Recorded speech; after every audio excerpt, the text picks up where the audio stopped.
Hello, everyone. My guest today is Will van der Sanden. He's building a company called Dux Soup. That's DUX-SOUP.com. It's software for online lead generation. Will, you ready to take us to the top? Absolutely. Okay, so first off, it looks like you're playing pretty exclusively on LinkedIn. Is that correct? We just started LinkedIn. We started out with a whole range of platforms that we supported, but we really found that LinkedIn was the most in demand and also the most differentiating for our company. When did you launch the business? That was in 2016. 2016. Okay, great. And tell us more today. What are customers paying you for? What's your most popular package?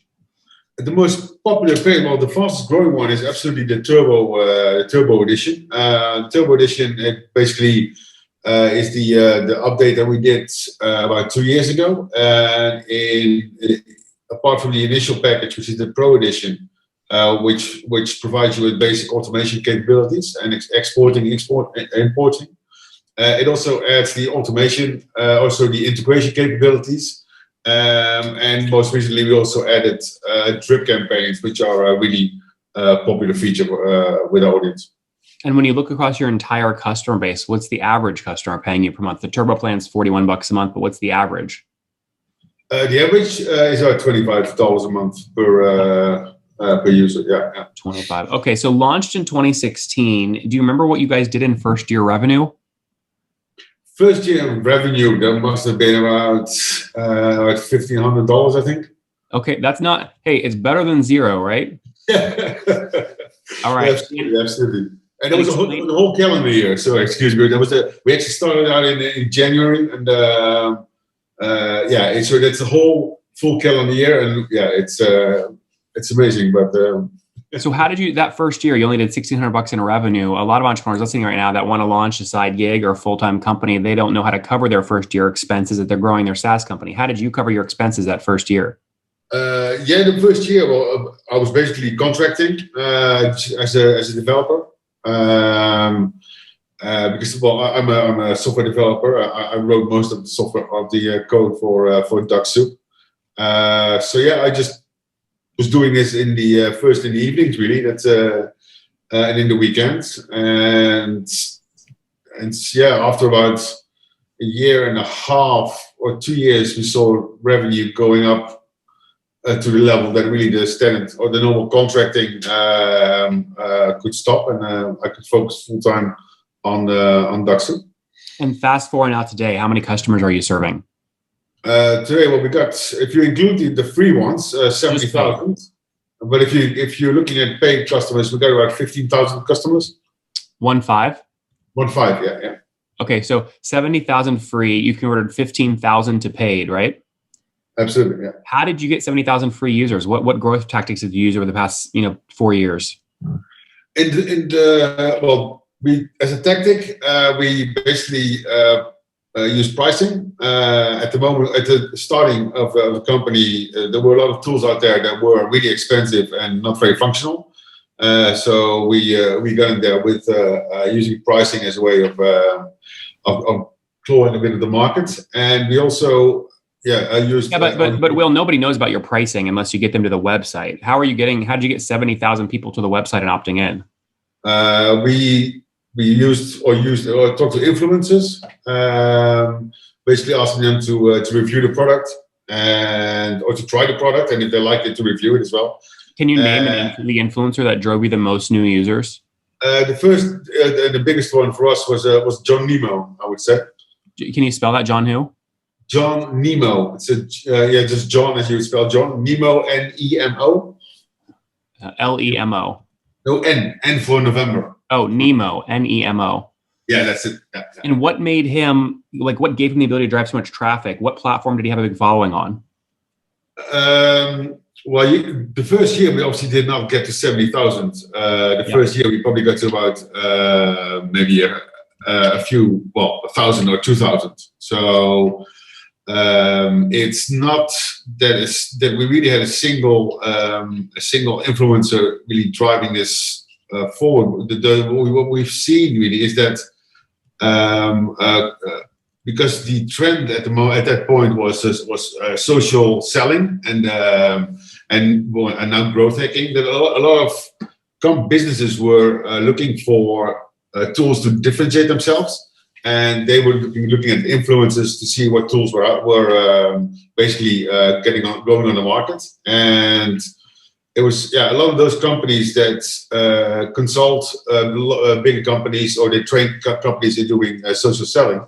They were picking up ducks who were really running with it and promoting it to their customer base. And that is also really a big part of what really grew the.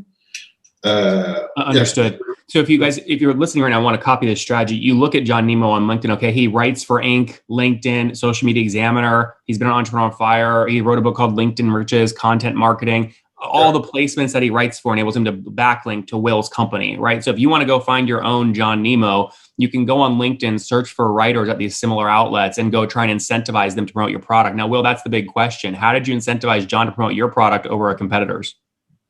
He just liked the way it worked. So you didn't pay him anything? No commission, no anything? Nothing at all, no, zero. Okay. He liked the way that the product worked. He liked the way that it was priced. And we also got along at a personal level, just from conversations online. And so there was just a bit of a click, and he was understood. Hey, 15,000 customers, $25 average ARPU. That would put your MRR at about $325,000 or $375 per month. Is that right? Yeah, that sounds about right. Yeah. Do you think you can break 400,000 this year? Well, that's definitely the forecast. Yeah. Well, what have you grown at over the past 12 months? If you're at $370,000 a month today in revenue, where were you a year ago? I would say probably like 2.5. Okay, so 250,000. Yeah. Now, have you done all this bootstrapped, or have you raised capital? No, this is all self-funded. So there's no bootstrap, no capital. It's basically, as I said, I was contracting and just to pay the bills, and doing this on the side. And at some point, I managed to flip the switch and make it a full-time thing. Are you the sole founder? Yeah. So you own 100% of the business right now? Absolutely. Yeah.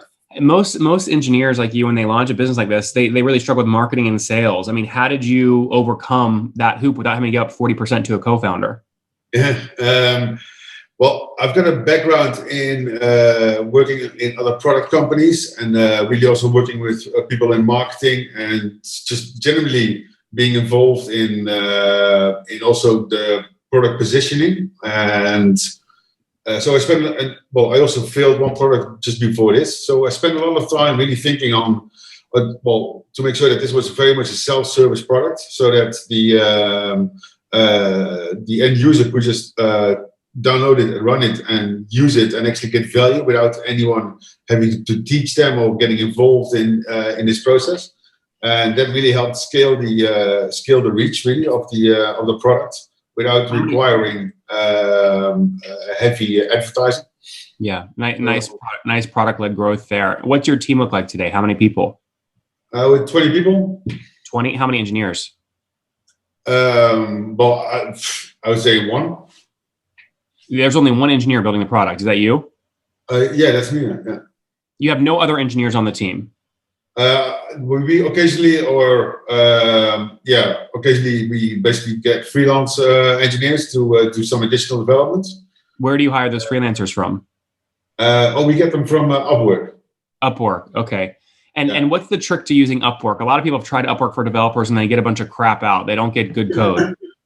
The trick is to do the interviews with the developers. Obviously, being a developer myself, I know what I'm looking for in this sort of market. And I tend to try and avoid going indirectly. It's really important in my view to talk directly to the developers without having someone interpret your requirements to then translate to somebody else to build, because it takes too long, and you end up with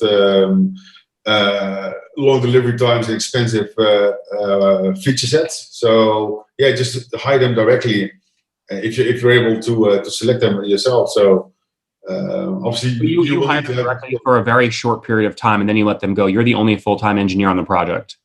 Yeah, that's right. Yeah, yeah, What do the other 19 team members do?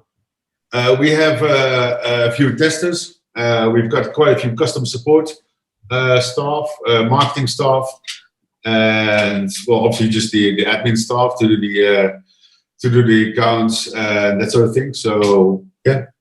Churn is critical in a business like yours. What was gross revenue churn over the past 12 months? Gross revenue churn. I'm not sure if I know what gross revenue churn is. What is your churn? Oh, the churn, we were at about 10%. 10% of your users churn monthly? Yeah, yeah. Okay. And are those usually high paying customers or lower paying customers, folks that are on like the free trial or something? It tends to be the lower ones. If you look at just the higher the turbo edition especially, the churn I would say is probably less than 5%. 5% monthly, right? Yeah. That's still fairly high, right? That means you're churning 60% of your user base every year. How do you get churn down? We get churn down by growing, or you don't really get it by growing customers, but there is a natural churn that you get in this market, because a lot of people, they change jobs, they change or they just change companies. So there is just a natural churn that you will never avoid, and we reduce it by making a product that works and delivers to the people what they're looking for, and that is our strategy. So the reason you're seeing 60% of your user base churn currently per year is because they tell you they're switching jobs. Yeah. Well, jobs or projects, absolutely. Yeah. I mean, if someone loves your product and they're in company one and they switch over to company B, don't they then buy the product in company B too? So you just turned one. But we can't link those two together. So we have about 4,000 new users every month. So if you basically just look at those numbers, it's probably quite a lot of recurring or revisiting users, but we don't have the link to those. How many of the 4,000 new users per month convert to paid typically? There would be about, I would say, a fifth, probably. 1/5, so call it like 800, something like that. Yeah. Interesting. Any plans to raise capital, or you want to stay bootstrapped? No, we stay the way we are. I worked with investors before. I think it might only be interesting in a larger, becoming part of a larger organization where a company will be acquiring Ducksu. But no, we have no reason to get capital in. There's no benefit to us. Will, you built a great life for yourself using the SaaS business model as leverage, right? I mean, 375 top line, 20 full-time folks. There only one engineer. Engineers are usually the most expensive. So I imagine you're highly profitable. Yeah, absolutely. Yeah. So how much would you say you take to the bottom line every month? Well, I would say 80%. Okay. So my question to you as a capital allocator, as a founder trying to build wealth, get more freedom, etc. When you take 80% of $375,000 in monthly revenue to the bottom line every month, I'm sure you don't just let the cash sit in the bank. How do you think about it? What do you do with the cash? The cash is partly it's basically to make sure that the family is okay. Right, you got to take care of the family, and but Will, just to be clear, I mean, 80% profit is $300,000 in profits per month. Unless you've got 300 kids, you can't spend 300 grand a month on a family, I don't think. No, that's right. No. Well, what I'm asking really is how you, as a smart guy building a business, think about capital allocation personally. Oh, it's partially it's just investing in different in different assets. So you're buying physical assets, houses, real estate, things like that. And the stock market. Yeah. What, are you a crypto guy? No, not at all. No crypto. So stock market, traditional equities, and real estate, and family. Yeah. Okay. That's it. Very cool. This is great. All right, now last question here. You're at about a $4.5 million run rate today. If someone came and offered you, a 7 or 8x multiple, so call it $30 million all cash up front to sell the business today, would you? I would definitely have to give that a good think And what would be the deciding factor in the offer? What would you be looking for? It would be, well, obviously, it would be the way that the buyer, I mean, cash in hand, that would be very difficult to reject, because I've got plenty of other ideas that I want to work on and try out. And so, if there is something that includes basically, being able to develop new things, or becoming part of a bigger team. In the past, I worked with bigger teams with, well, people who are clever and who are striving to do something to make a change. So yeah, if there was somebody to work with a team like that, that would be great. But so it depends on the people really that you're talking to. Will, on that note, let's wrap up here with the famous five. Number one, what's your favorite business book? I actually don't read any of them. Number two, is there a CEO you're following or studying? No. Number three, what's your favorite online tool for building duck soup? My favorite what, sorry? Online tool besides your own. For building the company, you mean? Yes. I would say Bitbucket. Bitbucket. Number four, how many hours of sleep do you get every night? Oh, 8. 8. And what's your situation? Married, single, kiddos? Married. How many kids? 2. Two kids. Okay. And how old are you? I am 50. I just turned 50 recently. Happy late birthday. All right, Will, last question. What's something you wish you knew when you were 20? Sorry, that was too fast for me.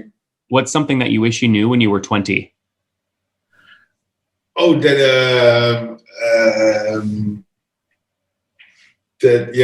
just having a good idea is not enough. Actually, delivering on an idea is a lot of work, and is a lot more work than you might think than coming up with that idea. Guys, Duck Soup is a lead management tool founded in 2016, totally bootstrapped, broke $250,000 a month 1 year ago, now at $375,000 per month, so about a $4.5 million run rate, 70,000 free users. He's converted 15,000 to paid. Here's the crazy thing. 1 engineer on the team. Incredible. If you look at revenue per engineer, it's through the roof. I don't think anyone breaks 4.5 million. So Will, congratulations. Thanks for taking us to the top. Well, thank you for having me.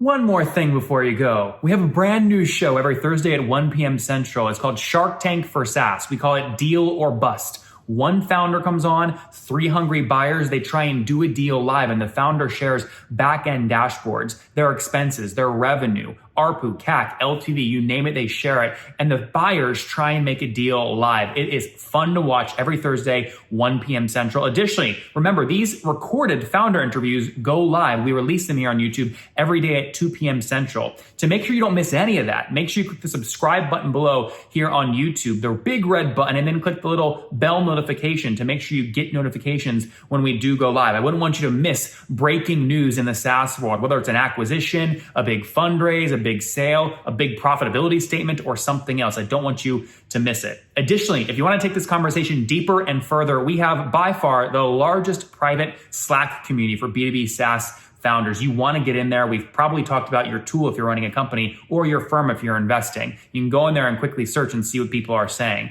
Sign up for that at nathanlatka.com/Slack. In the meantime, I'm hanging out with you here on YouTube. I'll be in the comments for the next 30 minutes. Feel free to let me know what you thought about this episode. And if you enjoyed it, click the thumbs up. We get a lot of haters that are mad at how aggressive I am on these shows, but I do it so that we can all learn. We have to counter those people. We got to push them away. Click the thumbs up below to counter them, and know that I appreciate your guys' support. All right, I'll be in the comments. See ya.